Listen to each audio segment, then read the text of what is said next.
예수님의 생애와 사역을 살펴볼 때에 예수님의 생애와 사역을 여러 가지로 말할 수 있겠지만 중요하게는 크게 두 가지 면을 들을 수 있습니다. 첫째로 예수님은 우리의 죄의 무거운 짐을 지고 가셨습니다. 그 유명한 구절이죠. 요한복음 1장 29절 이튿날 요한이 예수께서 자기에게 나오심을 보고 이르시되 보라 세상 죄를 지고 가는 하나님의 어린 양이로다 라고 말씀하고 있습니다. 예수님은 우리의 죄의 무거운 짐을 지고 가셨습니다. 세상의 모든 사람들은 자기 자신을 위하여 태어나고 살지만 예수님은 다른 사람들을 위하여 태어나셨고 다른 사람들을 위하여 사셨고 마지막에는 다른 사람들을 위하여 십자가에서 피를 흘리고 죽으셨습니다. 이게 예수님의 사역입니다. 첫 번째, 그래서 우리의 죄의 무거운 짐을 지고 가셨고요. 두 번째는, 둘로 나눌 때 두 번째는 예수님은 우리의 상처를 고쳐주셨습니다. 마태복음 12장 20절 말씀에 상한 갈대를 꺾지 아니하며 꺼져가는 심지를 끄지 아니하시기를 심판하여 이를 때까지 하리니 라고 말씀하고 있습니다. 우리의 죄의 짐을 벗겨주시려고 십자가에 돌아가셨고 하나는 우리의 상처를 고쳐주시기 위해서 상한 갈대를 꺾지 아니하시고 꺼져가는 심지를 맞아 끄지 아니하시는 언제까지요? 심판하여 이길 때까지 해주시는 예수님이십니다. 예수님은 말할 수 없는 큰 사랑으로 우리의 상처를 고쳐주심으로 우리에게 용기와 소망을 주셨습니다. 예수님은 우리를 죄에서 구원하시려고 오셨습니다. 그러나 거기서 끝나지 않으시고 우리 생활 전역에 관심을 보이시며 우리의 아픈 곳을 치료해 주시고 우리의 상처를 싸매어 주셨습니다. 예수님은 이렇게 외쳤습니다. 마태복음 11장 28절에 여러분들의 얼굴 표정이 다들 지친 표정인데 저도 지치면 안 되는데 마태복음 11장 28절에 뭐라고 되어 있습니까? 수고하고 무거운 짐진 자들아 다 내게로 오라. 내가 너희를 쉬게 하리라. 이렇게 말씀하고 있습니다. 아멘입니까? 그 다음에 요한복음 7장 37절에 보면 명절 끝날 곧 큰 날에 예수께서 와 서서 외쳐 이르시되 누구든지 목마르거든 내게로 와서 마시라. 말씀하고 있습니다. 자, 이게 예수님의 사역입니다. 이게 예수님의 사역입니다. 우리의 죄의 짐을 짊어져 주시고 그 다음에 우리의 모든 필요와 우리의 모든 연약한 것들을 감당해 주시는, 그래서 우리의 구주가 되어 주실 뿐만 아니라 우리의 주님이 되어 주시는 분이시다 라고 하는 것이죠. 자, 그러면 예수님의 사역이 그렇게 크게 두루 나눌 수 있는데 예수님의 마음은 어떤가요? 예수님의 생애와 사역이 철저히 우리의 인간의 죄를 용서하시고 상처를 치유하는 것이었음을 우리가 확인하였습니다. 그렇다면 이러한 삶을 사신 예수님의 마음은 어떤 것이었습니까?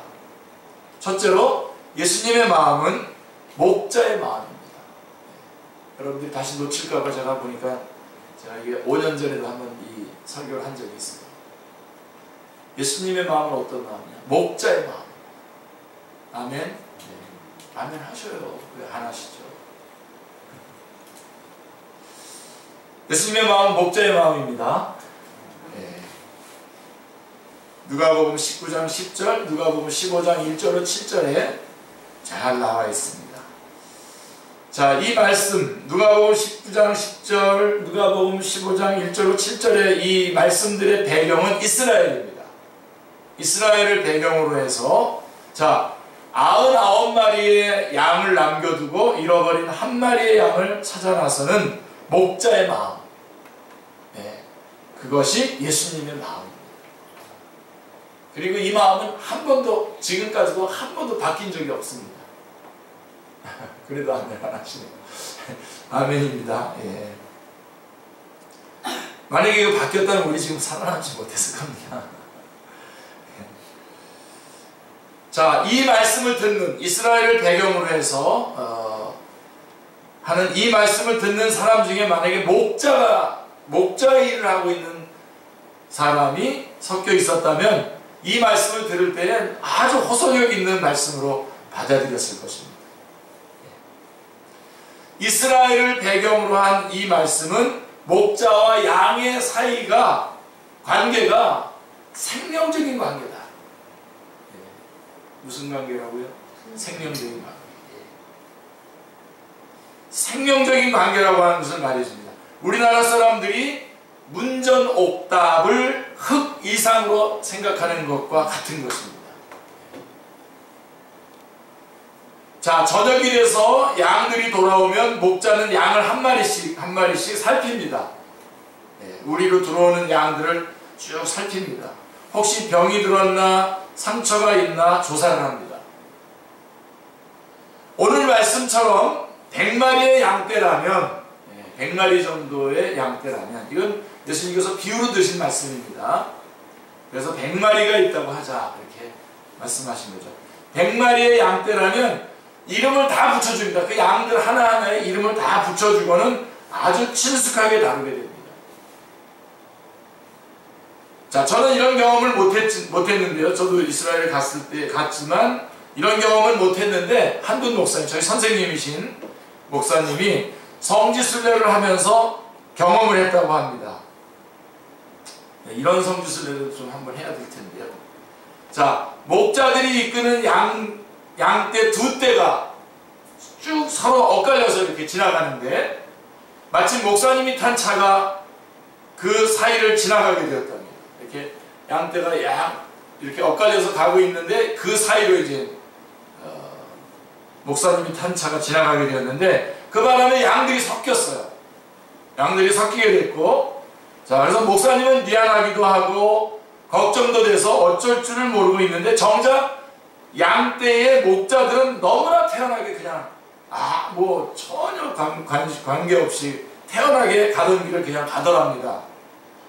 그러더니 조금 있다가 한쪽의 목자가 뭐 이상한 소리를 이렇게 하고 이제 신호를 보냈는데 양들이 그 소리를 듣고는 둘로 쫙 갈라지더랍니다. 그래서 각각 자기의 목자를 따라서 갔다는 것입니다. 그래서 양쪽의 목자들이나 양들은 서로 의심하지 않고 각각 가던 길을 계속 가더라는 것. 그걸 봤다는 겁니다. 이토록 양은 목자의 음성을 듣고 그를 따릅니다. 목자만이 양을 생명으로 인도하기 때문입니다. 양과 목자의 관계는 생명적인 관계입니다. 생명적인 관계.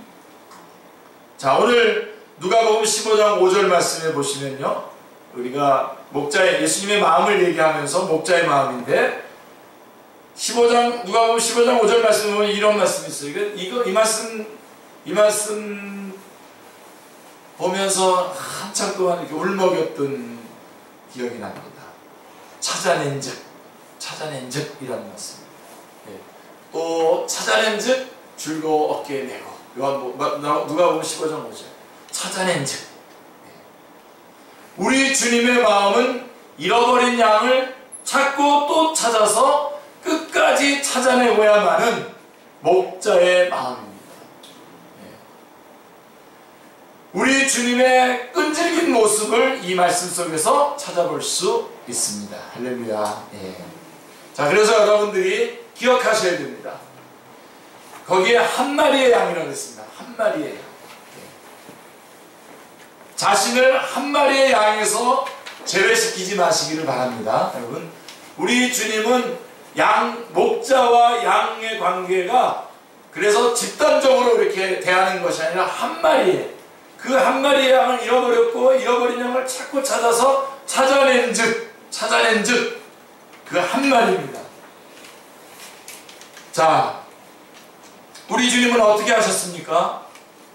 우리 주님은 한 사람에게 개인적으로 찾아와서 만나주십니다.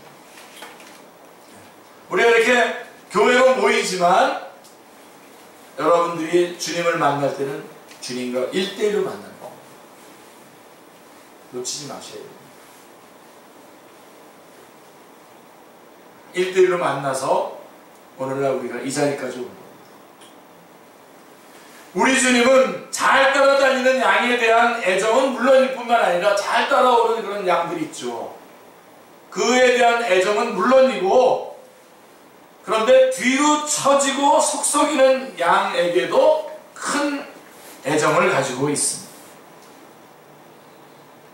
예수님은 찾고 찾기까지 포기하지 않고 수고하십니다. 잃어버린 영혼을 찾고 또 찾으십니다.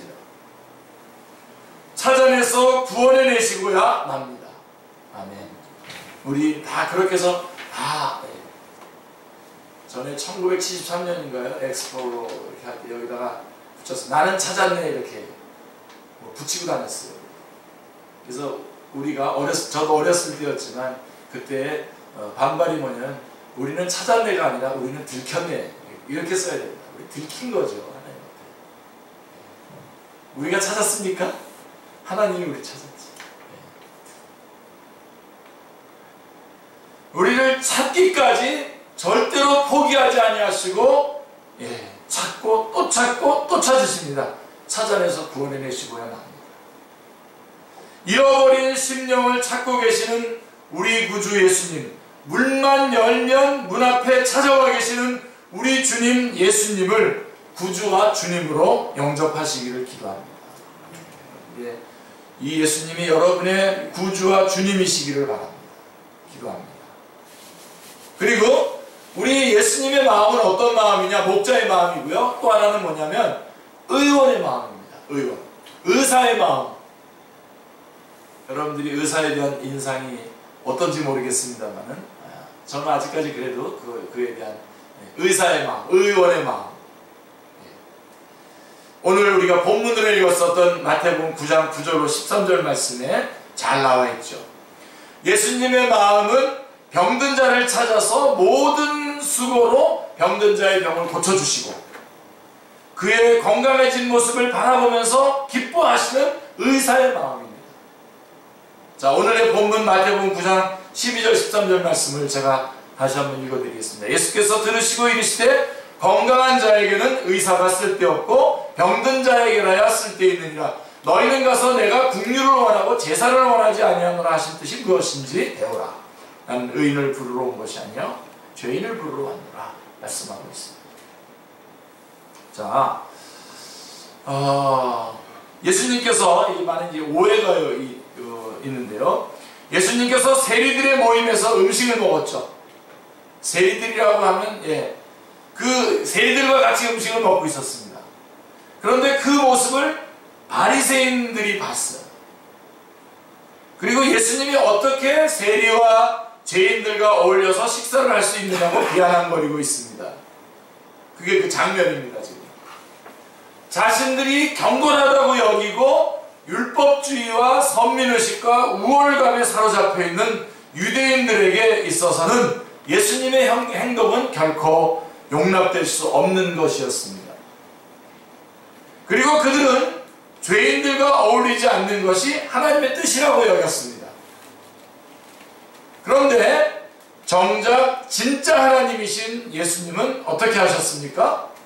지금 그들과 함께 어울려 식탁을 지금 나누고 있습니다.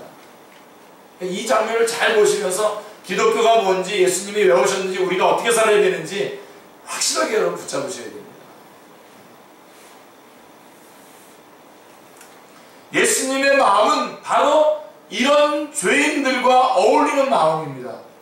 그러기에 하나님은 죄인들과 교제할 수 있는 분이십니다. 예수님은 사람들이 하나님과 자신에 대해서 많이 오해하고 있음을 종종 말씀하셨습니다. 마가복음 12장 27절에 보면요, 너희가 크게 오해하였다 이런 말씀이 있어요. 혹시 여러분의 삶도 혹시 예수님을 크게 오해한 삶을 살고 있는지 점검해 보셔야 됩니다. 너희가 크게 오해하였다. 여러분, 다른 사람한테 오해받는 것처럼 힘든 게 어디 있습니까, 여러분? 예수님은 너희들이 크게 오해해야 돼. 내가 죄인들을 부르러 왔는데 너희들은 내가 거룩하게 의로운 사람들하고, 의로운 사람도 없지만 의로운 사람하고 쓱쓱 이렇게 무슨 그런 삶을 살아갈 것처럼 너희들이 잘못 생각하고 있다, 오해하고 있다. 이것만이 아니라 오해가, 특별히 마가복음에는 그 제자들이 오해하고 있는 모습이 많이 나옵니다. 사람들이 하나님의 일을 한다고 하는데 정작 하나님의 뜻과 의도와는 너무나 큰 차이가 있는 것을 보게 됩니다. 하나님의 일을 한다고 프랜카드도 붙이고 뭐 대단하게 하는데 실제로는 하나님께서 원하지 않는 일을 하는 일들이 얼마나 많습니다.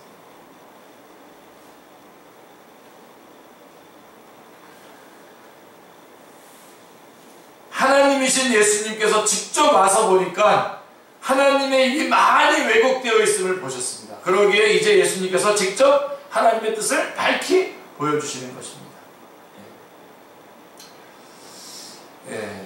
그 목사님께서 그 목사님께서 자기네 교회 이름을 밝히지 말아달라고 하면서 인터뷰를 했기 때문에 저도 그냥 안 밝히면서 얘기를 하겠습니다. 인천에 있는 비읍교회 모르시나요?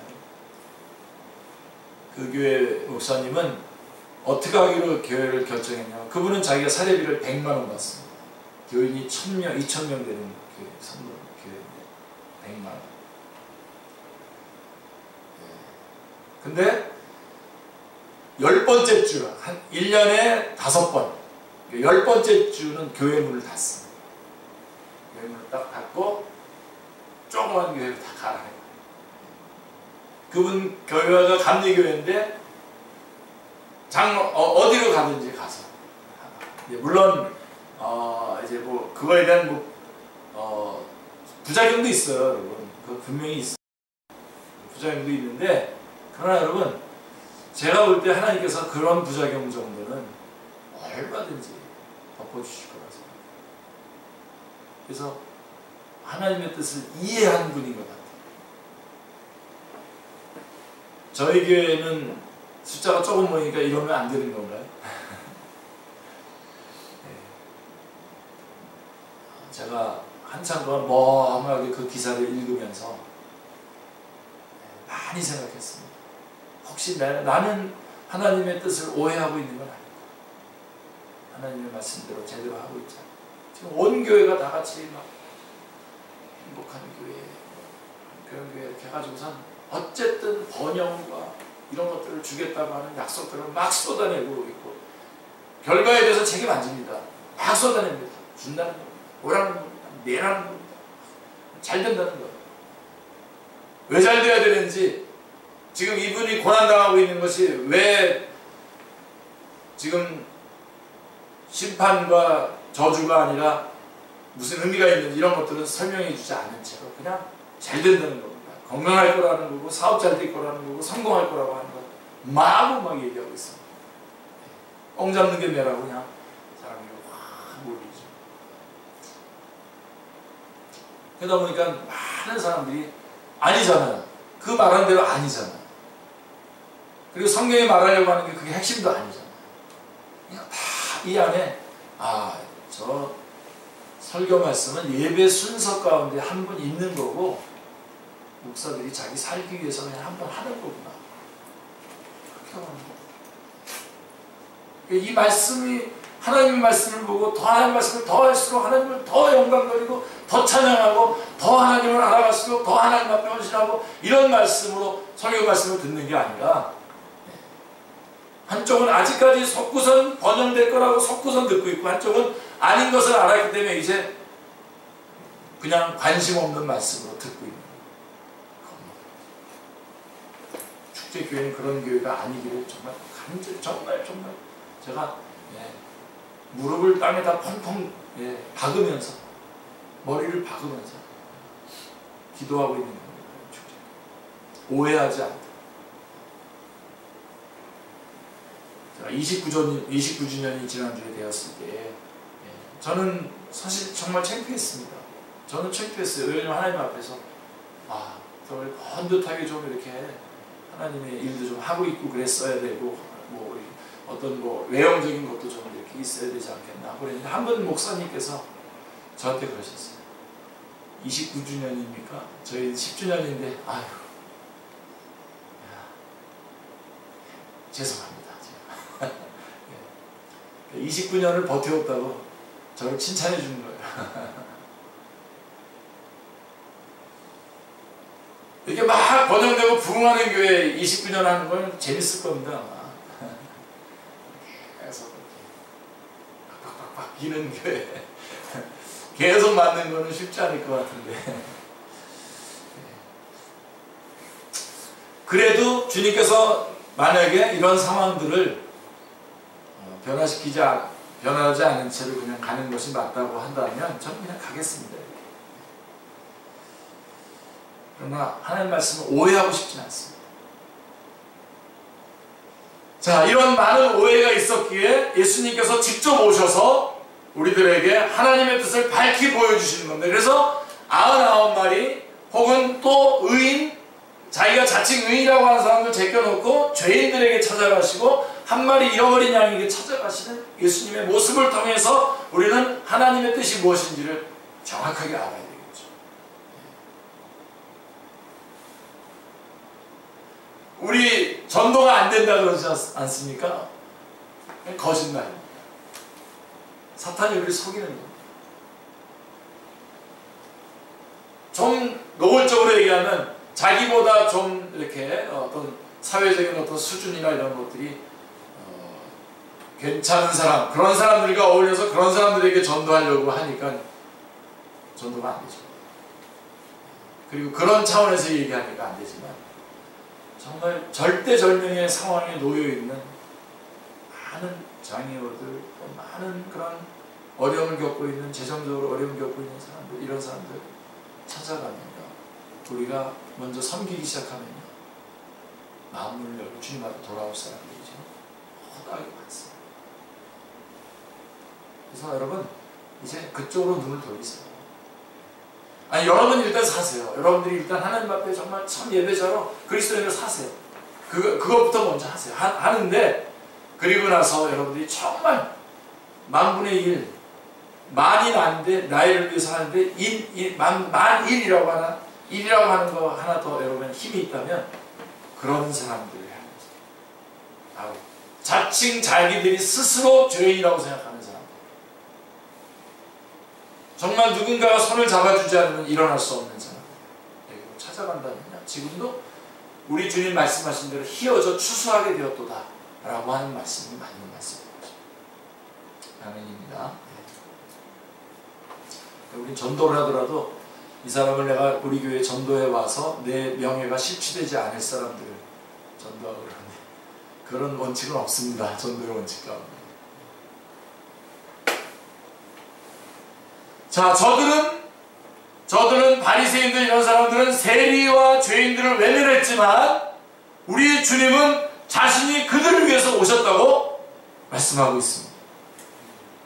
오늘날도 하나님 일을 한다고 하면서 이와 같은 잘못을 저지르는 경우가 얼마나 많은지 모릅니다. 자, 하나님께서는 하나님께서는 자연을 통해서 자신을 계시하셨습니다. 이 자연 만물을 보시면 여러분들이 잘 보시면 하나님이 계셔야 되는구나 하는 것을 알 수 있습니다.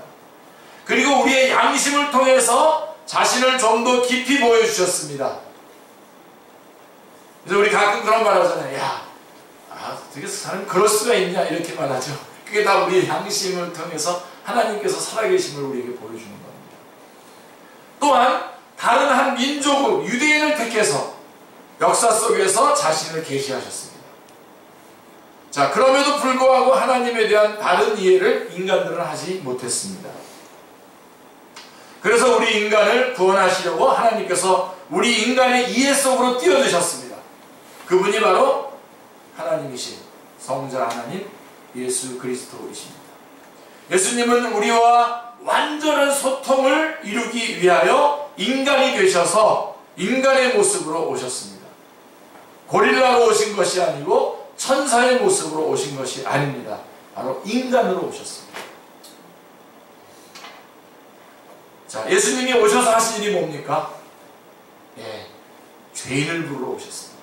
죄인을. 예, 마태복음 9장 13절 말씀. 너희는 가서 내가 긍휼을 원하고 제사를 원하지 아니하노라 하신 뜻이 무엇인지 배우라. 나는 의인을 부르러 온 것이 아니요 죄인을 부르러 왔노라 하시니라. 예.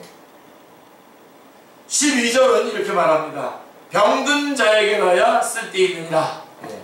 의사가 병든 자에게 가야 쓸데있다는 겁니다. 예. 예수님의 마음은 병든 자를 고쳐주고 싶은 간절한 마음입니다.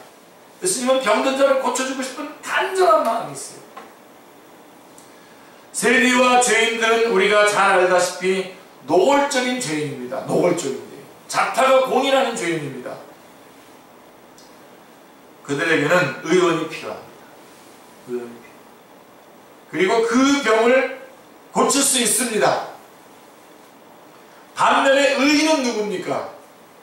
여러분 오해하지 마십시오. 예수님께서 그들이 의인이라서 의인이라고 부른 게 아니라 그들이 스스로 자칭 의인이라고 하기 때문에 그냥 그들이 스스로 의인이라고 생각하기 때문에 의인이라고 부른 겁니다. 그들은 자칭 의인인 바리새인들인데요. 다시 말하면 가짜 의인입니다. 병에 걸렸는데도 모르고 아니 알면서도 모른 채 의인인 척하는 자들에게는 의원이 필요 없습니다. 여러분 병원에 시설이 잘 돼 있고 거기 좋은 의사들이 포진해 있어도 뭐 환자가 안 가면 뭐 그 아무 관계 없는 거죠. 그게. 사실은 이 사람들이 더 필요합니다. 더 의사가 필요한 사람들입니다. 그렇지만 어떻게 방법이 없죠. 어떻게 할 수 있는 방법이 없습니다. 여러분 뭐 저는 잘 정확하게 모르겠지만 그냥 주어진 말씀 기록된 거를 어디서 봤는데 병은요 일단 병원에 가면 50%는 낫는답니다. 그리고 원인을 발견하면 90%를 낫는다. 그리고 치료하면 100% 낫는 거죠. 그런데 의사가 있고 병원이 있어도 환자가 찾아오지 않으면 아무런 의미가 없습니다. 이것이 주님께서 자칭 의인인 바리새인에게 하시는 말씀입니다.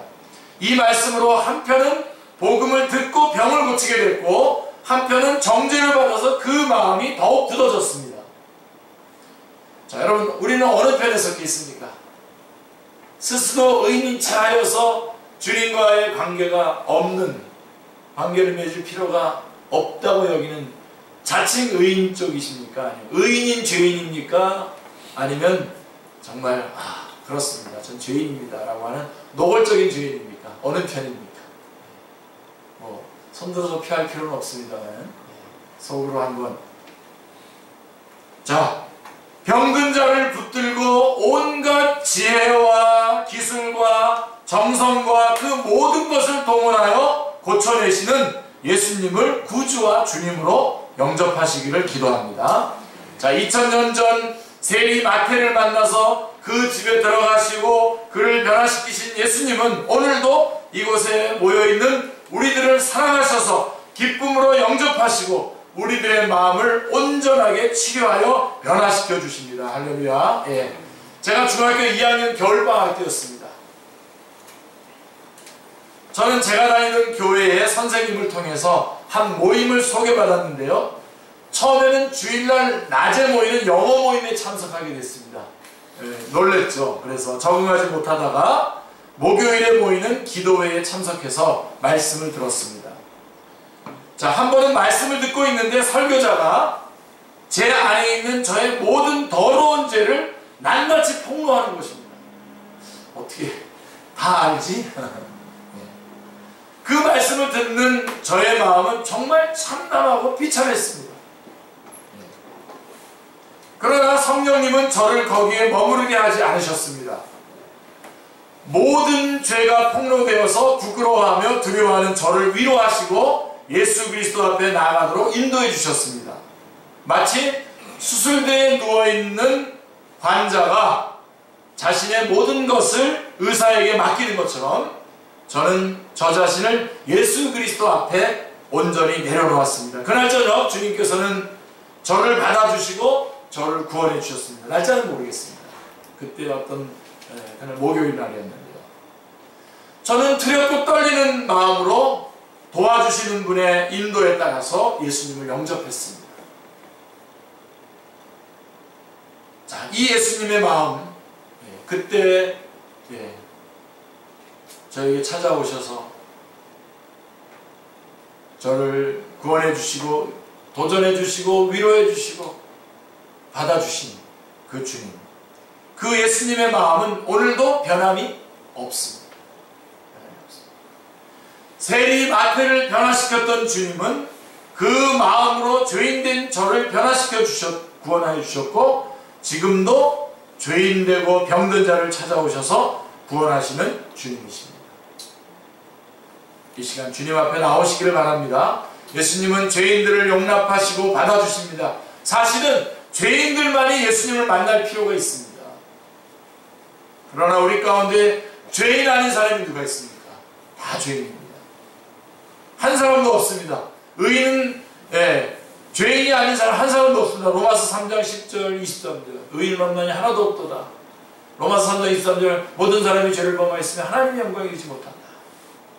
그러므로 그 누구도 예수님이 필요 없는 사람은 없습니다. 우리 다 예수님이 필요합니다. 이 시간 마음을 여시고 이 예수님, 의사의 마음, 또 이 목자의 마음을 가지고 계신 이 예수님을 여러분의 구주로 영접하시기 바랍니다. 여러분, 좋은 교회가 어떤 교회입니까? 좋은 교회가, 교회는 죄인들이 모이는 곳입니다. 가끔 교회 다니는 사람이 뭐 그러냐고 시비를 거는 경우를 보는데요, 그럴 수밖에 없습니다. 죄인들이 모인 곳이기 때문입니다. 교회가 그런 모습을 조장하는 것은 분명 아니지만 어쩔 수 없이 죄인들이 모였기 때문에 얼마간은 그런 모습을 보일 수밖에 없는 것입니다. 그러므로 교회에는 용서가 있어야 됩니다. 절대적입니다. 교회는 죄인들이 변화되는 곳으로 거룩한 투쟁을 하는 곳입니다. 거룩한 사람들이 모인 것이 아니라 거룩을 향해서 가는 사람들이 모인 것입니다. 교회는 죄인이 있는 모습 그대로 올 수 있어야 합니다. 와서 예수님을 영접하여 구원받고 성화되어 가는 곳입니다. 그것이 교회입니다. 용서하고 함께 교제하는 마음이 예수님의 마음이고 그것이 예수님의 마음에 합한 좋은 교회입니다. 여러분, 어떤 병원이 좋은 병원입니까? 치명적인 환자를 고쳐낼 수 있는 병원이 좋은 병원이듯이 좋은 교회란 치명적인 죄인들이 이곳에 와서 치유함을 받고 회복되는, 구원받는 것이 좋은 교회죠. 교회는 말씀에 합당한 교회가 되어야 합니다. 성경이 제시하는 교회가 되어야 합니다. 성경으로 돌아가는 것이 뭡니까? 예수님의 본 모습, 예수님의 본 마음으로 모든 것을 보는 것입니다. 예수님의 본 마음이 뭡니까? 예수님의 마음을 보지 못한 바리새인들은 자기 의에 빠져서 구원을 받지 못했습니다. 그러나 자타가 인정하는 죄인들은 모여서 주님과 함께 잔치를 하고 있습니다. 그런데 자칭 의인들은 하늘나라의 잔치를 보고 구경꾼이기를 자처했고 비평가이기를 자처했습니다. 여러분, 딱 중단하십시오. 누구를 대해서도 평가하거나 비판하지 마십시오. 그 사람을 위해서 예수님 십자가에 달려 돌아가신 겁니다. 그 사람을 구원하시기 위해서 예수님 이 땅에 오신 것입니다. 자, 예수님은요, 이러한 목자의 마음, 의원의 마음을 가지고 있을 뿐만 아니라 실제로 행동하셨죠.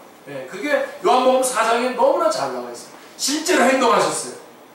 요한복음 4장에 나오는 사마리아 여인과의 만남이 것인데요, 요한복음 4장 1절부터 26절을 쫙 보면요, 유대인들은 사마리아 사람들을 만나지 않기 위해서 여리고의 위험한 길을 선택해서 돌아갑니다. 이 옛날에 이 사마리아 지방이 북이스라엘의 사마리아가 수도였지 않습니까? 그리고 아수르의 침공에 의해서 이게 혼혈이 됐어요.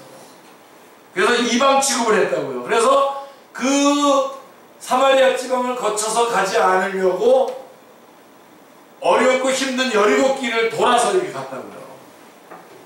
그리고 이방민족과 혼혈된 사마리아 사람들을 상종도 하지 않는 것을 그들은 하나님의 뜻이라고 생각했어요. 뜻으로 믿고 있었습니다. 그런데 정작 진짜 하나님은 어떻게 하셨습니까? 예수님은 어떻게 하셨습니까? 그리로 가셨어요. 사마리아 지방으로 가셨어요. 사람이 얼마나 하나님의 뜻을 오해하고 있는지 보십시오. 자, 이 여인이 12시에 물을 길러 나온 것, 6절에 보면 4장 요한복음 4장 6절에 보면 12시에 물을 길러 온 것이나, 예수님께서 이 여자에게 뭐라 하냐면 남편이 5이 있었는데 지금 남편도 내 남편이 아니다 라고 한 것 등으로 미루어 생각해 볼 때에 이 여인은 다른 사람들과 만날 수 없는 여인이었습니다. 그러니까 이렇게 얘기하세요. 유대인들이 사마리아인들을 싫어하잖아요. 버린 사마리아인들을. 그래서 유대인들에게 버림받은 사마리아인에게 버림받은 여자예요. 이 사람의 경력입니다. 앞에 3장의 니고데모는, 요한복음 3장의 니고데모는 유대인의 관원이고 이스라엘의 선생이고, 그렇게 되어 있는데, 이쪽은 4장으로 넘어오면 이 여인의 이력서는 뭐냐면 유대인들에게 버림을 받은 사마리아인에게 버림받은 여인. 그런데 이 여인에게는 소망이 없는 것입니까? 그러면? 아닙니다. 있습니다. 어떤 사람도 버리지 않으시고 찾으시는 예수님이 계십니다. 할렐루야. 이 여인은 모든 사람에게 버림을 받았지만 예수님에게는 버림을 받지 않았습니다. 아멘. 예수님은 그 짧은 생애 속에서 이 버림받은 여인에게 시간을 할애하시고 만나시고 그를 구원해 주셨습니다. 이 여인에게는 깨달음이 있었어요. 그래서 보면요, 예수님을 메시아로 알게 되었습니다. 처음에 예수님을 만났을 때 유대인이라고 불렀어요. 그리고 그 남자로 봤지만 좀 지나서는 선생님이라고, 선지자라고 불렀고, 깨달은 뒤에는 예수님을 메시아라고, 그리스도라고 고백을 했던 것입니다. 그리고는 어떻게 했습니까? 물동이를 놔두고, 지금 물 길러 나왔어요. 그것도 창피해가지고 사람들이 안 나오는 땡볕에 물을 길러 나왔던 이 여인이 물동이를 놔두고 동네에 들어가서 내가 예수님을 만났습니다 라고 예수님을 전하고 있는 것입니다. 전에는 부끄러워하던 이 여인, 이제는 예수님을 만나는 것이 그 부끄러움 전체를 덮을 수 있는 가치 있는 것임을 알게 되었습니다. 그게 아무런 부끄러움이 아니에요, 이제. 아멘. 여러분의 안에서도 이러한 놀라운 역사. 여러분, 이 남편이 5이 있고, 지금 있는 남편도 내 남편이 아니다. 이렇게 말하니까, 이 여인 나하고는 다른 여자구나. 이렇게 생각하시면 안 됩니다. 우리들의 모습을 지금 그렇게 표현하고 있는 거예요.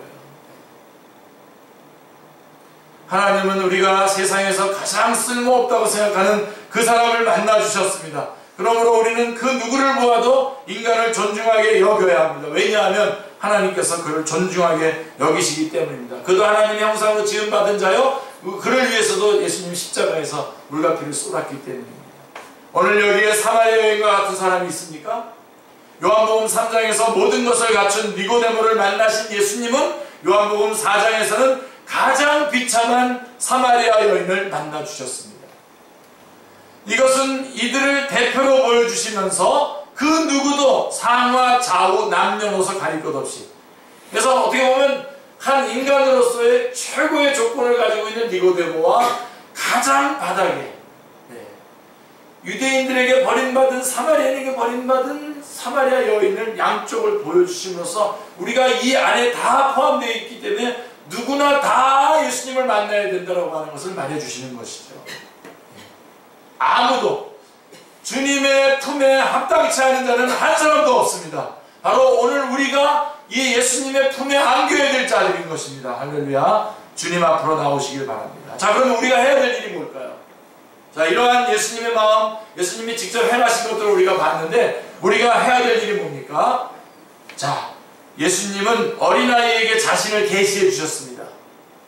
마태복음 11장 25절로 27절의 말씀을 보시면요, 그때 예수께서 대답하여 이르시되 천지의 주제이신 아버지여, 이것을 지혜롭고 슬기 있는 자에게는 숨기시고 어린아이들에게는 나타내심을 감사하나이다. 옳소이다. 이렇게 된 것이 아버지의 뜻입니다. 내 아버지께서 모든 것을 내게 주셨으니 아버지 외에는 아들을 아는 자가 없고 아들과 또 아들의 소원대로 계시를 받은 자 외에는 아버지를 아는 자가 없느니라. 마태복음 18장 1절로 4절에도 보시면요, 그때 제자들이 예수께 나와 이르시되 천국에서는 누가 크니까? 예수께서 한 어린아이를 불러 그들 가운데 세우시고 이르시되 진실로 진실로 너희에게 이르노니 너희가 돌이켜 어린아이들과 같이 되지 아니하면 결단코 천국에 들어가지 못하리라. 그러므로 누구든지 이 어린아이와 같이 자기를 낮추는 사람이 천국에서 큰 자니라.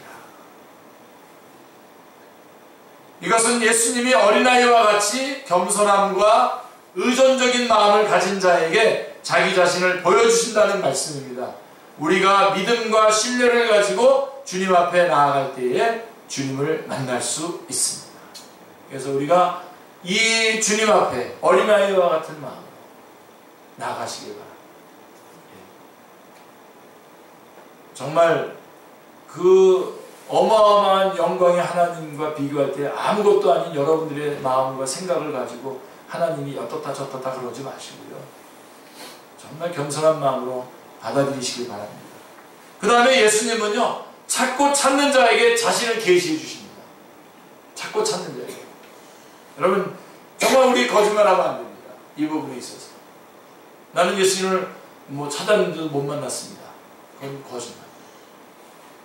보세요. 요한복음 7장 37절에 명절 끝날 곧 큰 날에 예수께서 서서 외쳐 이르시되 누구든지 목마르거든 내게로 와서 마시라.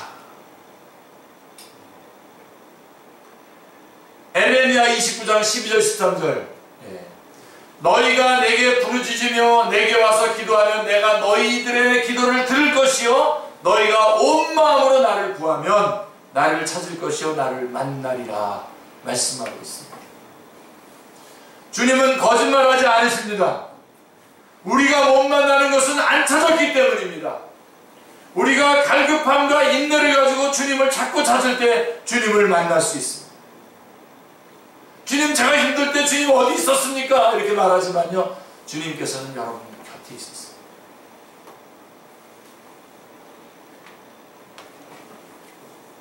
프린스 선교사 팀이 아프리카의 한 부족을 찾아갔을 때 제가 여러분에게 소개한 적이 있었죠. 자, 이 부족의 추장이 죽었어요. 추장이 죽고 아들이 이제 추장이 됐는데, 이 새로운 추장, 이제 아들이 이제 새로운 추장인데, 이 새로운 추장은 뭔가 자신의 새로운 면을 보여주기 위해서 이제 새로운 걸 하는 거죠. 마을에다가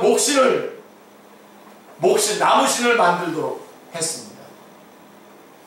여러 날 걸려서 목신을 만드는데 이 추장도 같이 지켜보기도 하고 지시를 내기도 했습니다. 목신을 만드는데. 그런데 그러는 가운데 이 추장은 한 생각에 빠졌어요. 목신을 만드는 그 모습을 보면서 한 생각에 빠졌어요. 분명히 이런 목신이 아닌 이 천지 만물을 만드신 신이 있을 텐데 그런 생각에 사로잡히게 되었습니다. 그래서 목신 만드는 일을 제쳐놓고 마을에 있는 산에 올라가서 신이시여 내게 내려와 주시옵소서 하고 외치기 시작했습니다. 신이시여 내게 좀 내려와 주십시오 하고서 외쳤는데, 아주 전심으로 여러 날 외쳤는데, 그런데 어느 날 전심으로 외치고 있는데 신이 내려왔어요. 하얀 쪽지가 한 장 내려온 거예요. 그래서 이 추장은 이 작은 쪽지를 신전에 모시고 온 부족이 참신으로 섬기기 시작했습니다. 어느 날 장사꾼이 그 부족에게 왔는데 추장이 물었습니다. 우리는 참신을 믿고 있는데 당신이 다녀본 여러 나라, 여러 동네에는 어떤 신들을 믿고 있습니까?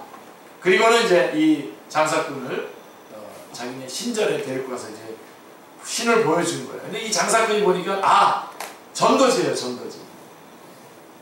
그러니까 이제 원래 그 팀이 이제 비행기로 먼저 전도지를 쫙 뿌리고 그 다음에 들어가가지고 이렇게 하잖아요. 그게 좀 그 서형 방식인데요. 그래서 마치 우리가 막 호를 팍팍 쏘고 가서 전병 처리하러 들어가는 것처럼 전도지를 쫙 뿌리고 난 다음에 이제 들어가는데 보니까 그 전도지가 주여 신이시여 정말 신이 계시다면 저에게 내려와 주십시오 그랬는데 그 전도지가 하나 내려온 거예요. 그거를 이제 신전에다 모셔놨는데 자, 그래서 이 장사꾼이 아주 지혜로운 분이에요. 이 전도지인 것을 알고는 저 신이 지금 말하라고 하는데 저한테 좀 말하라고 하는데 제가 말 좀 해도 되겠습니까? 그랬더니 이제 말을 하라고 그런 거예요. 그래서 그 전도지에 나와 있는 하나님께서 사랑하셔서 여러분들을 위해서 예수님을 보내주셨습니다. 이분을 믿으십시오. 해가지고 그래서 그 추장과 온 부족이 그 말씀을 믿고 예수님을 구주로 영접했어요. 그리고 어느 날 이 프린스 선교사 팀이 그 마을에 전도하러 들어갔을 때에 그 마을은 이미 예수님을 믿고 있었습니다. 알고 보니 전에 자기들이 비행기로 뿌렸던 그 전도지를 신전에 모시고 있는 것이었습니다. 그래서 지금도 그 부족은 100% 예수 그리스도를 영접한 기독교 부족이라고 합니다. 사랑하는 성도님들, 하나님은 거짓말하지 않습니다. 내가 하나님을 만나지 못하는 것은 전심으로 찾지 않았기 때문입니다. 진실로 하나님을 만나기를 원하는 자는 하나님께서 만나주십니다. 아멘. 수고하고 무거운 짐진 자들아 다 내게로 오라 내가 너희를 쉬게 하리라. 누구든지 목마르거든 내게로 와서 마시라. 기도하겠습니다. 하나님 아버지,